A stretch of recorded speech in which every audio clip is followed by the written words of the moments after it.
So the voting is over and Prop 19 won by the narrowest of margins, but it still won. But what does it actually mean to you and how's it going to affect your real estate transaction? Well, that's what we're going to talk about today. We're going to start right now. What's going on, guys? It's Hans Struzyna with the Gunderman Group at Keller Williams Luxury International coming to you with another video.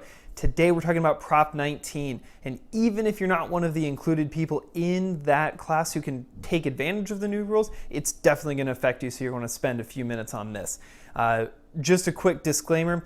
Always make sure that you go talk to your real estate attorney, your CPA, anybody before you make final decisions on your estate or on your real estate property and what the tax situation is going to be. And if you get some value out of this video, give it a thumbs up and subscribe to the channel because I'm going to continue to put out weekly real estate content just like this and you're not going to want to miss it. So let's get into it. All right, so admittedly, Prop 19, not the most exciting topic we could have picked, but it's a really important one because I think in 2021, when it really starts to get rolling, it is going to be a game changer for a lot of folks. So what is it? It's an extension of the rules from Prop 13. So basically what that means is eligible participants who are over the age of 55, severely disabled, or displaced from their homes from a wildfire, or other natural disaster are allowed to transfer the tax basis on their home, primary residence that is, into a new home. And that was Prop 13. The problem was there was only about 10 counties in California that participated. And for example, Alameda County did, Contra Costa didn't. And that was a big challenge for folks. Not to mention there were some other restrictions that Prop 13 has now brought in. So first and foremost, Prop 19 now allows people to go to any county in the entire state, which really allows a lot of movement. It will be interesting to see how many people actually take advantage of this because as I talked about in my market update video, which you can check out right here, about 30% of the people who are selling homes in the state of California right now are leaving the state entirely. So I'm not sure if that trend will continue if they're allowed to keep this, but that's one to watch. Anyways, you can take that tax basis and keep paying your old taxes on a new home. Secondly, you're allowed to transfer or do this transfer of tax basis up to 3 times. Previously, it was only 1 time, and there were challenges like if someone took it and they remarried to someone who hadn't taken advantage of it, the combined entity of the marriage now kind of lost it. There was a lot of little loopholes that made it less effective. And the other cool thing is now you can buy properties that are actually more expensive than your departing residence. So there is a give and a take, and inherited properties did get a little bit of the short end of the stick on the take part. So we'll get into that in a second, but first, quick example. Let's just say you had a $500,000 tax basis on your property that you live in now that you want to go sell. And let's say you can sell that property for $1 million.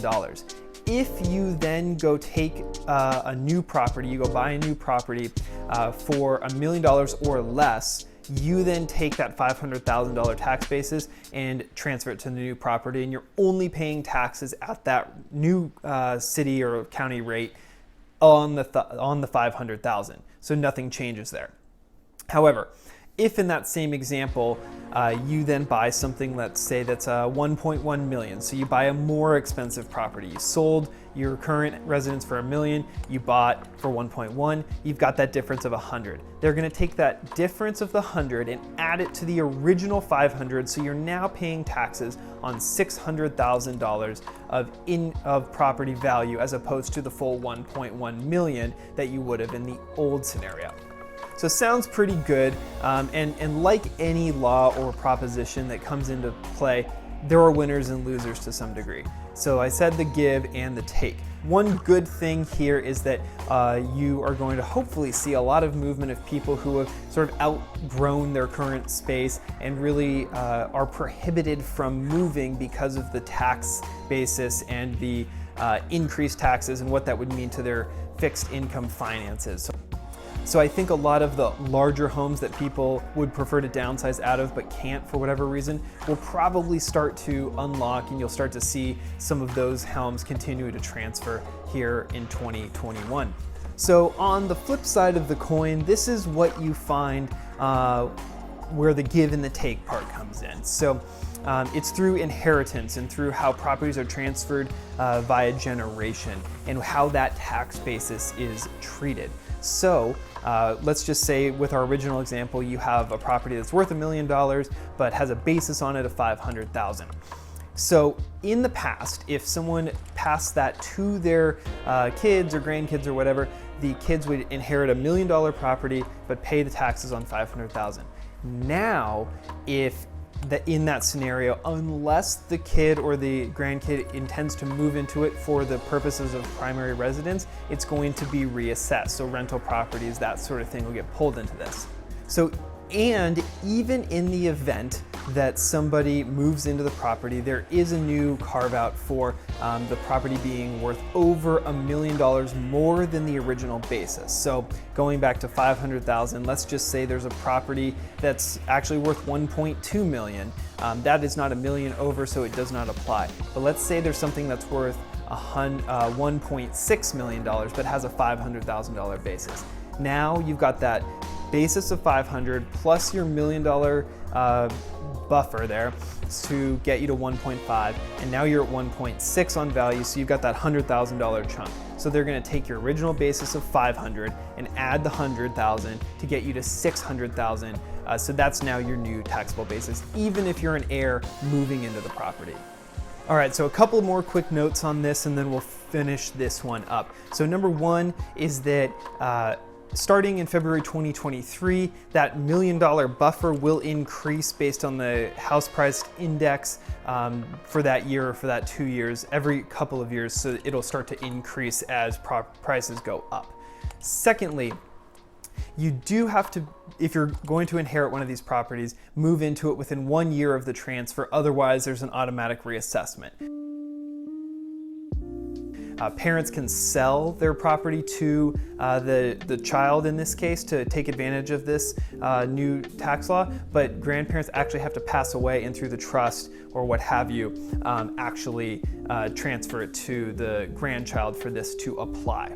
A couple of key dates to be aware of. Number one is February 23rd, 2021. That's when this interfamily transfer from parent to child or grandparent to grandchild takes effect, and probably before that it's going to be the same rules as we've had up until now, and April 16th, 2021 is when the meat of what I talked about earlier with the statewide transfers and all that stuff takes effect. So make sure you talk to your real estate attorney or CPA, anyone who's really up on this before you go and make any decisions, but those are the dates to keep in mind, and that's what you have.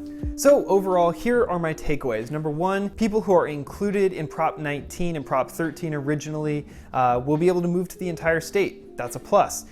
A lot more people might be able to actually stay in the state, which would be really good for a variety of reasons. Additionally, those people can potentially buy a larger property, a bigger property, something more expensive that might meet their needs better than what they're living in currently and not be burdened by a brand new tax bill. And they can do it a couple of times. So for example, if someone move somewhere closer to kids, grandkids, whatever, and then those people get transferred away, they can go somewhere else near the beach or wherever it is they want inside of the state of California, and it gives those types of people more options. So some of the cons here, of course, number one is you have to live in a property that you get willed or you're the heir of to take advantage of the original tax basis. And if you don't do that, if it's an investment property or a vacation home or something like that, you might end up having to pay a pretty substantial amount of taxes, which for the market as a whole might be interesting if the second home markets or certain areas where there's a lot of older people or retirees might see some heavy turnover here in the not so distant future. And then of course there's a lot more kind of loopholes and new workarounds that everyone's going to have to figure out relative to estate planning. So if that affects you, again, make sure you talk to your CPA, your attorney, whoever, to make sure you get the final rules on it. But hopefully this provided you some value. And if it did, smash that like button, subscribe to the channel, because I'm going to continue to put out weekly content just like this, and you're not going to want to miss it. So without any further ado, let's get on out of here. This is Struzyna with the Gunderman Group at Keller Williams Luxury International, and I'll see you on the next one.